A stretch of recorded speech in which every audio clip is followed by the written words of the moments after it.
Welcome back to the basement. I'm Steve Lewis. Today we begin our look at the second quarter of 1969, the months of April, May, and June. There's a lot to get to, so we'll take it in two parts. Today we'll look at music, television, and news. Next time we'll look at movies and what the Beach Boys were up to, including an in-depth look at their new single, Breakaway. Let's get started with music. On the first album chart of the quarter, April 5th, 1969, at number 1 was Wichita Lineman by Glen Campbell. Still in the top 10 from the beginning of the year, it had been number 1 for 4 of the last 5 weeks. At number 2 was Blood, Sweat, and Tears. Their late 1968 debut album was really hitting it big. It had been number 1 last week, it'll return to number 1 for the next 2 weeks, and then again for 4 weeks beginning July 26th. Iron Butterfly's Ball was at its number 3 peak. At number 4 was Goodbye by Cream. It had been number 2 for the last 2 weeks of March. At number 5 was Iron Butterfly's long-running hit album, In-A-Gadda-Da-Vida.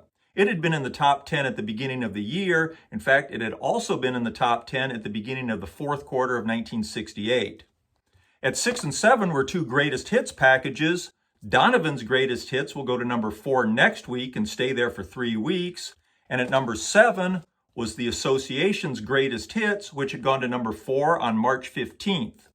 At number 8 was the Temptations' Cloud 9 album. It'll peak at number 4 on May 3rd. At number 9 was Help Yourself by Tom Jones. It'll peak at number 5 next week, April 12th, and stay there for 2 weeks.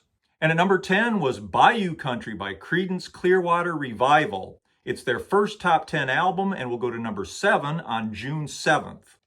In top 10 singles as the quarter began, Dizzy by Tommy Roe was in the last of 4 weeks at number 1. At number 2, When the Moon is in the Seventh House, it's the Fifth Dimensions medley of 2 songs from the hit musical Hair, Aquarius, and Let the Sun Shine In. It really captured the spirit of the times and will begin a 6-week run at number 1 next week, April 12th. Time of the Season by the Zombies was in the second of 2 weeks at its number 3 peak. At number 4, You Made Me So Very Happy by Blood, Sweat, and Tears, the first hit single from the brass-infused rock band taken from their chart-topping album. It'll begin a 3-week run at number 2 behind Aquarius next week. At number 5 was Galveston, another great Jim Webb song performed by Glen Campbell. Though the sentiment wasn't specific, the song certainly came across as a moving and very effective protest song about the Vietnam War.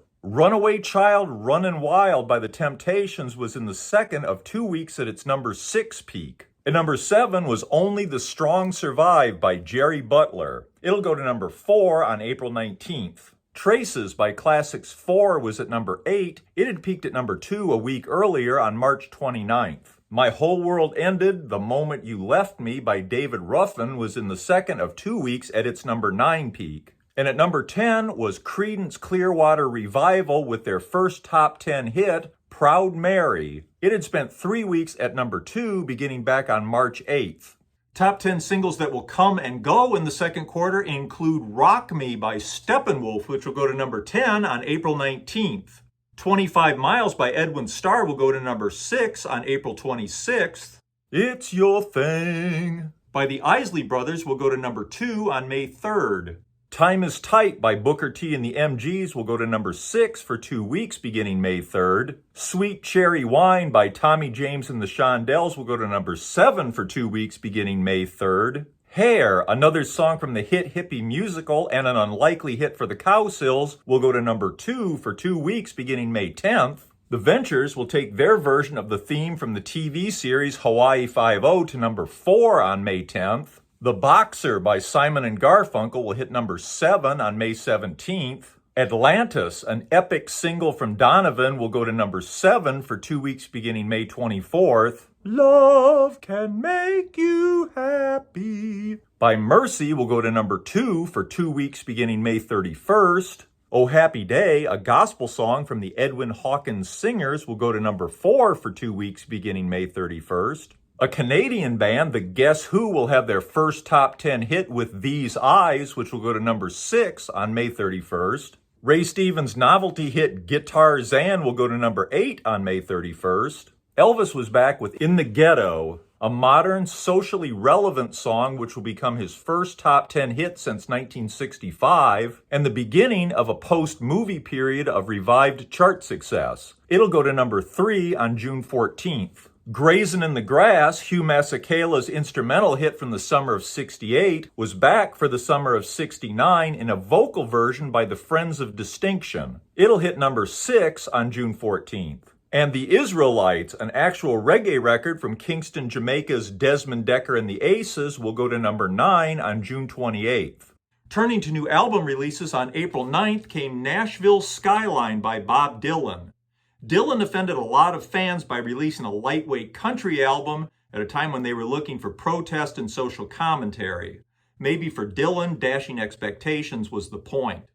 Also released in April was the original cast album of the hit Broadway musical Hair, which had opened about a year earlier on April 29, 1968. Subtitled The American Tribal Love Rock Musical, it continued to be fantastically popular. It's a portrayal of the wild, uninhibited, freewheeling lifestyle of the American hippie, complete with controversial politics, sex, drugs, and even a brief nude scene. Just the kind of thing to really pack 'em in at the theater in 1969.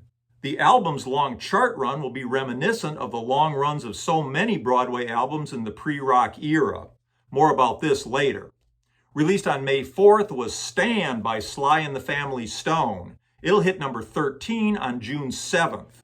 Released on May 10th was Hawaii 5-0 by The Ventures. It'll spend 3 weeks at number 11 beginning July 12th. Tommy, The Who's much discussed and much anticipated rock opera, is released on May 23rd. More about it later.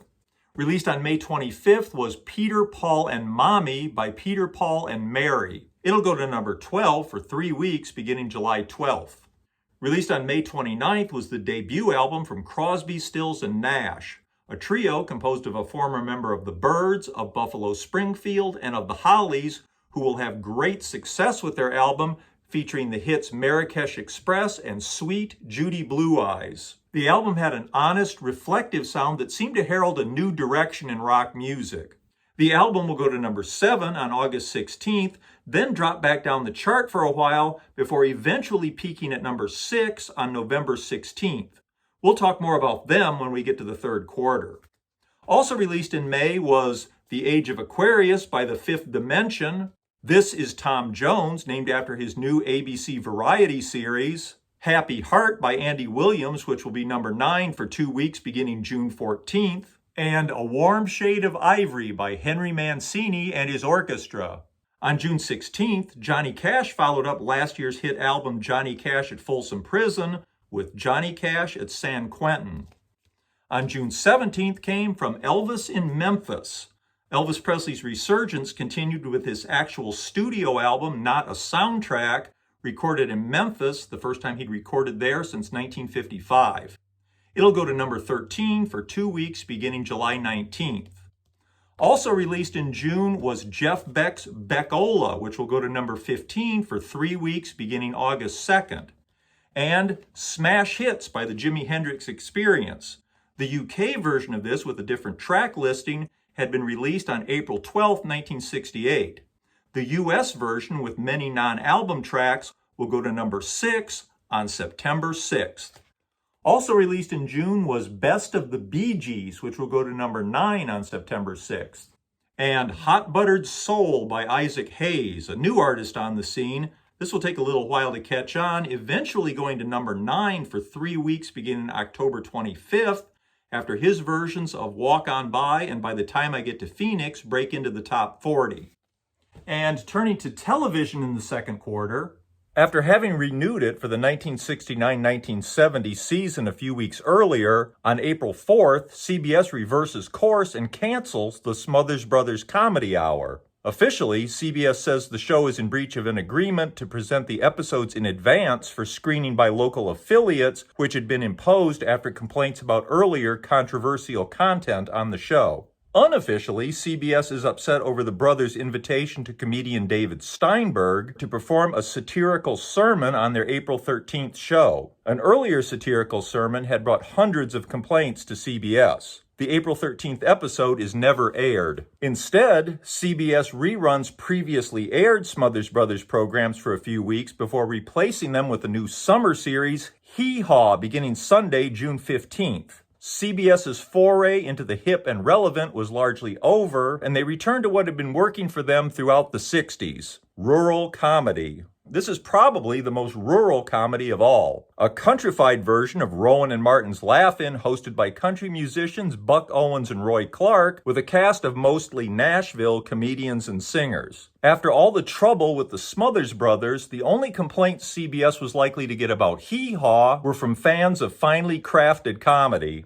Hee Haw will end its summer run on September 7th. On Saturday, June 7th, the Johnny Cash Show premieres on ABC. Guests on the first show include Doug Kershaw, Joni Mitchell, who performs Both Sides Now, and Bob Dylan, who does I Threw It All Away and Livin' the Blues. Dylan and Cash duet on Girl from the North Country. The show will become highly successful, coming in tied for 15th in the overall ratings for 1969-1970 and continue until the spring of 1971. Throughout its run, it will continue to have an interesting variety of musical guests, including Merle Haggard, Tammy Wynette, Pete Seeger, Chris Christopherson, Neil Young, Roy Orbison, Ray Charles, Neil Diamond, James Taylor, Creedence Clearwater Revival, Dusty Springfield, The Monkees, and, in one of his final appearances before his death in July 1971, Louis Armstrong. As the Smothers Brothers Comedy Hour's final episodes are airing in May and early June, Tommy Smothers is in Montreal visiting John Lennon and Yoko Ono at the Queen Elizabeth Hotel, where they're holding a second Bed-In for Peace from May 26th to June 1st. On June 1st, he's among a small group who joined John and Yoko in recording a new song, Give Peace a Chance, in their hotel room. Lennon is unable to enter the U.S. due to his 1968 conviction on cannabis charges,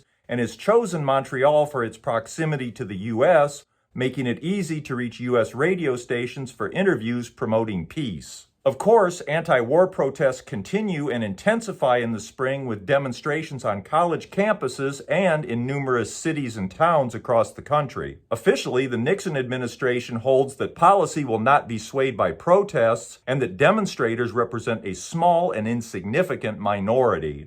On May 18th, Apollo 10 is launched for the moon in what amounts to a dress rehearsal for the moon landing scheduled 2 months later. Astronauts Thomas Stafford and Gene Cernan leave the command module and pilot the lunar module, the LEM, to within 15.6 kilometers or 8.4 nautical miles of the lunar surface. They test all systems and basically do everything except make a landing. The crew also take detailed photographs of the planned Apollo 11 landing site in the Sea of Tranquility. They return to Earth on May 26th. For the mission, the command module was nicknamed Charlie Brown and the lunar module Snoopy. On May 24th, with the Charlie Brown command module on its way back to Earth, CBS airs a documentary special, Charlie Brown and Charles Schulz, profiling the creator of Peanuts. The Peanuts comic strip has been popular since its debut in 1950, but it's finding a real vogue in the late 60s. There are popular reprints of earlier books featuring inspirational aphorisms like happiness is a warm puppy and security is a thumb and a blanket. Of course, there are plenty of toys, but Peanuts items are also prevalent in gift shops, department stores, and even head shops where you can find books,